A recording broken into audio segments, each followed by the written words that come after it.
It's your boy Mel P. Check it out. It's the podcast Gears in the Rear. It's where we're going to touch on the muscle cars. We're going to touch on the exotic cars. We're going to touch on the foreign cars. We're going to touch on the true expensive cars and how to make your car look expensive on a dime.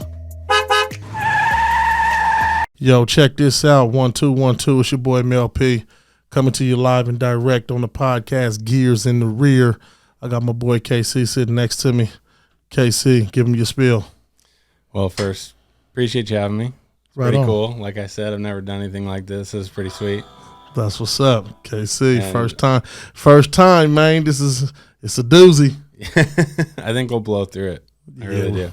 We should blow through it again. Like I said, man, this is Gears in the Rear. This is your episode brought to you by your boy Mel P. This is Volkswagen. We're talking Volkswagen. Yes, But sir. check this out. He has converted, you guys. We have a Volkswagen V-Dub guy who's converted to Chevy. Y'all know what it is. He's going with the LS. He's swapping out to something big and better so he can have more juice. He's done playing with the golf carts. He's trying to move up and get into some trucks and get into some big boy material. Yeah, finally I'm up to the correct amount of cylinders. I would say. You're done with the 4-cylinder, Yes, time sir. to get on the 6, huh? Yes, sir. Yes, sir. Oh, okay. So give me, talk to me a little bit about yourself, man. Tell me a little bit about your background. Well, my name's Casey Rourke. I'm from Malala, Oregon. I'm originally from and grew up in Gladstone. Uh-oh, big farm boy. Y'all know it. I look it. But yeah, I when I was younger, I was just obsessed over Volkswagens, and I had Volkswagens, and because I had Volkswagens, I just went and applied at a dealership. I went and applied at Armstrong Volkswagen in Gladstone. I didn't have any expertise. I didn't have anything to offer other than I was like a body that liked. Wow. I liked Volkswagen, and that's where I wanted to work. I was just decided that that's what I was going to do. So I got hired at the parts department there, and I worked at the parts department for a year. I washed cars for a year there, and then I was wrenching on my own stuff. Good old-fashioned grassroots. Yes, sir. Yes, Y'all sir. kids hear that? For all the kids that's out there listening, man, there's nothing wrong with good old-fashioned grassroots. They call it interning. We call it grassroots. Yeah, you know what put I your mean? foot in the door for sure. Getting your foot in the door. Yeah, and they saw me. I was wrenching on my own stuff, and I wanted to do an engine swap in my green GTI the picture I sent you. Oh, okay. And everyone there was kind of telling me, like, I don't know, like, I don't think you can do it. Like, that's a lot of work. And I was like, well, I want it. I have to do it. My motor blew up that was in it. So I ended up doing it. I ended up completing the motor swap. And then literally probably a month after that, I was washing cars, and I was going to school, and I was going to college. I don't really like school that much. And most of us don't. You know what I'm Yeah. saying? So you took the ability to dig into something that you wanted to do. Mm-hmm. Your back was against the wall. You had no motor. Mm-hmm. So now you can't get around. Yeah. And you're going to do this swap that they said you couldn't do. Yeah, I don't know if anyone said I couldn't, but they were kind of like, that's a lot of work. And like, the dealership, they're not doing motor swaps at the dealership. No, they're not.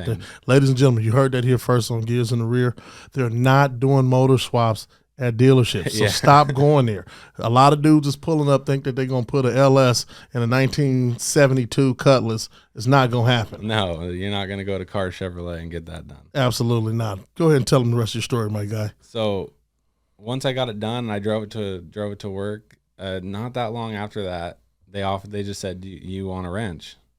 They offered me a position, like an entry-level position wrenching. So somebody saw your talent. Yeah. You pulled off what some may perceive as not done the right way or the car way. Mm-hmm. You swapped a new motor to an old body car and got it up and going. Yeah, it was a little bit, I would say it's a little bit easier than that because it was the same generation. It Gotcha. would be maybe like putting a big block in the small block car or something. Okay. But so it was a 24 valve VR6 in a 1.8T car. So there we go. Yeah, and I did it, and they offered me, you want to work in the shop, and that day I literally just stopped going to school. Oh, give it up for my guy. Give it up for my guy. Give it up for him. So that's kind of how I started. So I literally stopped going to college.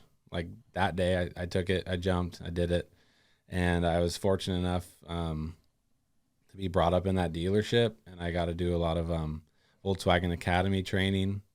and which is basically dealer training. Absolutely. Like there's some in California, Absolutely. Renton, Washington, where I did a lot of stuff. But so I took as much of that in as I could. Like I made it to where they couldn't send me. I was like, you don't even have to pay me. I'll just go. So you bet on yourself. I did. Give it up for my man betting on himself. Get up for Casey one more time. Come on, man. Way to bet on yourself. Way to bet on yourself. Again, man, you guys are hearing it at the podcast, Gears in the Rear. My guy bet on himself, became a Volkswagen gearhead. Yes, sir. Came up grassroots. Yep. Did a swap. Yep. Somebody saw your talent. You capitalized on your talent, and you grew it from there. For sure. I don't even know if I would call it a talent yet at that point. It was just I wanted it done enough and I didn't have the money to pay someone to do it. So I just kind of had to do it. And then from there, I really just indulged in the shop and did as much training as I could. And I grew through that dealership pretty quickly, which I'm super thankful for. Absolutely. And they gave you an opportunity. They saw something in you. For sure. They gave you an opportunity. Yeah. That's dope. So let me ask you this. Have your family always been a Volkswagen guy, or that's just something you wanted to do? It was just me. No, I don't think any of my family's really. Maybe like my grandpa or something maybe has owned a Bug at one point. Kind of everybody's owned a Bug, it seems like. So we all seen Kirby. Yeah, exactly. We all seen Kirby. Yeah. That's where that come from. You know what I mean? So no one had Volkswagens. Like I said, I don't really know what really, and I've been thinking about it lately. I don't really know what drew me to Volkswagens. What was your first car you were introduced to? Like that I owned personally? Not personally, but family wise. Like I said, I think it would, like I said earlier, I think it's probably my dad's 56 Chevy. Y'all heard it again. Yeah. See the connection? Yeah. See the connection? So he had a Hugger, I think it was a Hugger orange. It was a orange. I think it was like 3 on the tree. Okay. 56 Chevy. I don't know that. Don't quote me on that. But it was a 56 Chevy. It was orange. And he always talked about it, how much he loved it. And I think it was kind of a piece of junk. But Oh, so now you call it Chevy a piece of junk? No. Oh, I think it was because he told me. We had to give him the scary sound on that one. Because most of the time you should have got this. Yeah. That's what you should have got. You should have got the womp, womp, womp. But we gave you the scary sound on it. Those that don't understand, tell me what's 3 on the tree. Okay, so 3 on the tree is it's a manual transmission. But you're shifting rather than on the floor like this. You're up on the tree on the column right here, like your normal American park reverse neutral There's drive. another tip for you right there. There's another tip, you guys. Some of y'all just call it stick on the flow. We call it's a shift on the flow. But if you ever hear 3 on the tree, it's a column. That's when you do your shifting from the column instead of the floor. Once again, man, give it up, man. My man KC dropping jewels again on Gears in the Rear. I've actually never driven 3 on the tree. I've never driven manual on the column. Never have. I'd like to. This guy is young, you guys. Let me tell you something. He must be young, or he's had some really good cars back in the day. I mean, I'm telling you, everybody had a car that shit. I mean, well, unless you had a wagon, a lot of vans do it. A lot of the family vehicles give it to you on the column for safety reasons and all some of that other old stuff. So, that's just what they do. But let's get back to it, man. Let's get back to it about your cars, man. I'm excited to talk about your new little project. You left Volkswagen. Yeah. You decided to jump into this new project. Tell us a little bit about your new project you're jumping into. I still have most of my cars are Volkswagen. Like I said, I've got 4 Volkswagens at home, but ever since I bought my house, I realized I needed a truck. I've always been in the truck. I've always been into trucks.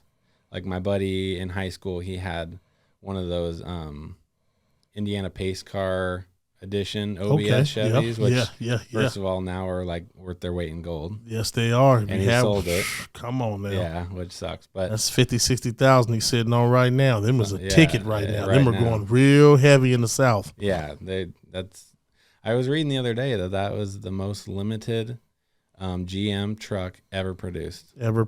Which is crazy that he owned one. He had a unicorn. Yeah. Unfortunately, he sold it. We put a cam in that and stuff, and it was pretty cool. Yeah. He had a unicorn. Yeah. So I still have Volkswagens, but I needed a truck with owning a house. I was tired of borrowing trucks. I was kind of feeling useless a little bit. But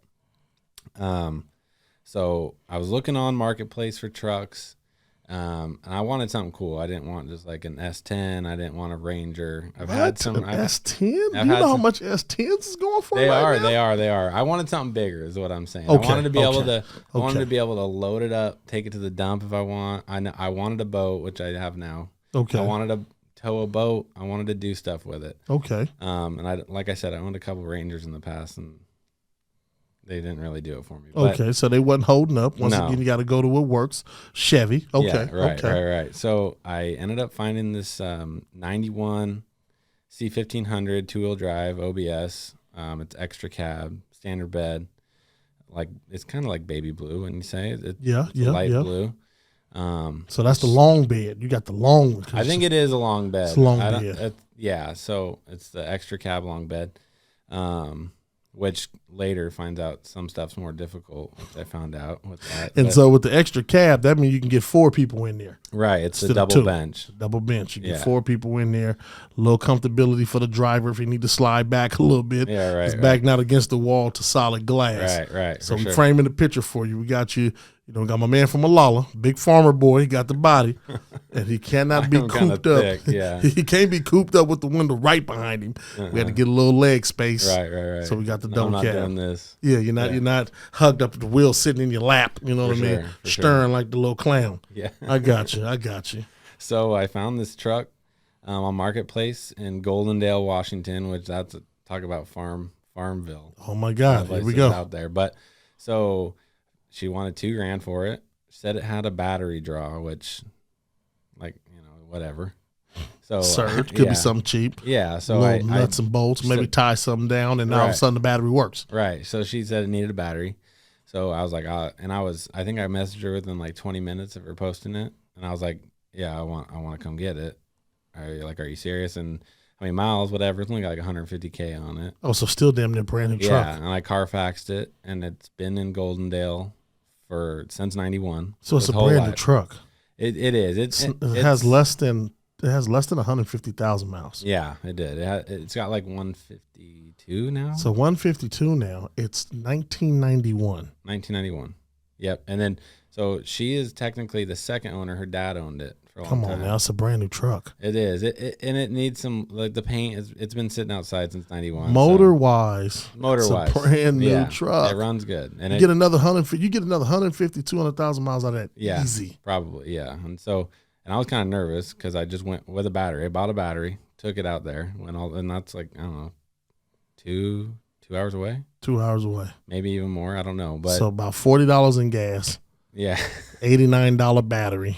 Yeah. Oh, for sure. And I went up there not knowing anything about it, but it was worth taking the risk for because I couldn't really get in one of those trucks for any less than that. Nothing less than 2,000, man. No. Especially double cab. Yeah. With enough space. For sure. Come on now, talk to me. So I went up there, me and my girl, and I threw a battery in it and started right up. Look at that. Fired up better than brand new car. She said she hadn't started in a long time, which was cool. And so I just said, all right, well, here's the money, and I'll take it. So that's the story of that. And it drove home.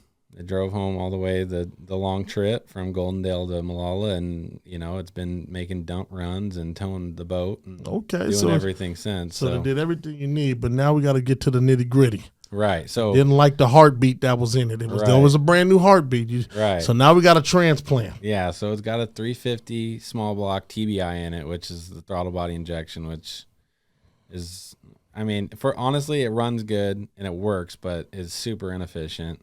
And you'd have to do a lot of work to even try and get any sort of power out of it, right? And so I think, when did I do it? It's probably like a year ago now.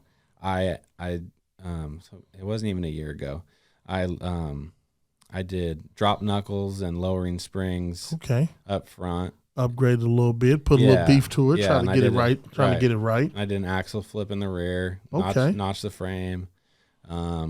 So you're getting this bad boy all cooked up and ready. I like to. It's kind of my MO. I kind of mess with everything. I don't really leave anything alone. Oh, so that's the type of guy we need. We need somebody that knows how to tinker and doink and do a little thing. Right. Because everybody's doing that to their cars these days. For sure. A lot of guys is notching old school frames. They're trying to get them so they can get the bigger tires in the back. Sure. so they can burn more rubber. You know what I'm saying? The bigger the lip, the better. Yeah, like I kind of don't. Yeah, I kind of don't agree with having a 12-inch lip on a old school. But yeah, to each his own. They're starting to do it more to the trucks. For sure. It's starting to become the fab. For sure. So I'm not too happy with that. But you know, that's just what it do. But you know, give me a second here. Right about now, it's about that time. I got to pay some bills. Let me get back to you in just 1 second here. Collisions, scratches, bodywork, general repairs, car accidents happen. Avoid the headaches with Gresham Collision Center. We'll work directly with your insurance company and get your car up and running like new. Book your appointment today at Gresham Collision Center, 150 Northeast Kelly Avenue in Gresham, Oregon, 97030. Hey, we back from paying bills again. It's your boy MLP. Got my guy KC sitting over here to the right of me. We talking gears in the rear. Where we left off at is he had a 91 truck. He done notched the frame. He done did some different things to it, trying to get the heartbeat right. But now he doesn't like that heart. So guess what? The Tin Man has to go get a new one. Yes. Let's talk about the new heart he done went and got. Ladies and gentlemen, Volkswagen has stepped his way up into what new motor are we doing now? I am swapping an LQ9 6-liter into the truck. Give it up for that LQ9 6-liter. Y'all hear that? We're going with a new heartbeat. Yes, sir. So I was researching, like, because I know I wanted to go like we talked before. We were talking about the Sniper, kind of the bolt-on 4-barrel fuel injection, and that was kind of something that I was thinking about doing, converting that TBI 350. You know, so in case a lot of y'all don't know, my podcast folks, my Gears in the Rear people, he had a carburetor motor. There's now new technology that will allow you to put snipers on them, or what is called EFI systems. These systems are connected to where the carburetor would go to give you that fuel injected feel, where now you just turn of the key and now you're into new technology. Everybody is trying to switch their cars out into doing that. It just gives you a better feel. You don't smell like you're smelling gas the whole time. For sure. And it's pretty cool. And the tunability is there. You don't necessarily have to rejet the carb or adjust the carb all the time, or have to go bigger carburetor. They flow quite a bit of fuel, and you can make pretty dumb power with them, from my understanding. And everybody knows we like to burn rubber. Yes, sir. Please believe we're going to have the rubber sound on here soon. We will be hauling ass on Gears in the Rear, in case y'all didn't know. For sure. So, so I knew I was kind of thinking about doing that, but I realized I wasn't going to get the power I wanted, and I was kind of worried, like, I'm kind of Frankensteining it a little bit, and that's not kind of what I decided. That's not what I wanted to do, because it was going to cost the same amount of money to LS swap it. Okay. From what I was looking at, and if you bought like a crate engine, that's obviously not going to be the best bang for the buck. So I ended up finding a 2002 Escalade from a coworker. Hold on, ladies and gentlemen, listen to this. He's getting ready to give you a tip that's been going on across the country that everybody's doing. He's getting ready to give you a tip. Tell him what you did. So I bought a 2002 Cadillac Escalade from a coworker. He sold it to me for pretty cheap. I bought it for $2,500. It does have a lot of miles on it, and that's pretty standard with any of these like early 2000s LS cars or trucks. And this is why people are choosing GMC and going with Chevy. Yeah, Talk to them. So it's got a ton of miles on it, but it ran good. I actually drove it for a while. We drove it for a couple months, but I bought that from him, and then I decided, all right, it's time to start parting it out, trying to make some of my money back. So now you're making your money back. You get the Escalade for the 2-piece. Mm-hmm. You drove it around for a little bit. Yep, you got a little bit of your money out of it. You're getting the feel for the motor. You're getting the feel for what's going on, what you paid your money for. Now what are we doing? So now I'm starting to part it. I posted on Marketplace, basically just Cadillac Escalade part out. And the interior was really nice in the truck. So it kind of sold itself. And like I told you earlier, a lot of people are trying to make their Yukons and their Suburbans and their Tahoes and their Silverados Come better. on now. It's 2021, man. We want that new plush. Yes, sir. And old stuff. Right. So people bought it up pretty quick. I mean, I could show you a picture of it later. Hell, I would have brought it, man. Come on. I got an old school, man. I know dudes that's got donks that they put in Cadillac CTS interior. For sure. Into old school donks. Yeah, That's cool. Yeah, and I'm all They about swapping it. dashboards these days. I That- mean, yeah. people's taking dashes out of cars and putting them in old schools. That's what I wanted to do in my truck. I wanted to put those seats in the dash and make like the heated seats and everything work. But I realized, look at him. I realized that now I'm just totally upside down in it. Right now, I mean, now I'm just, there's money to be made parting it out, and that's with my budget and with what I wanted to do with the truck. I just had to reel it in a little bit. So once again, you heard it here first. I told you on Gears in the Rear, we're going to show you how to do stuff on a dime. You heard what he said? That was above his budget, so he had to stick to what he was doing.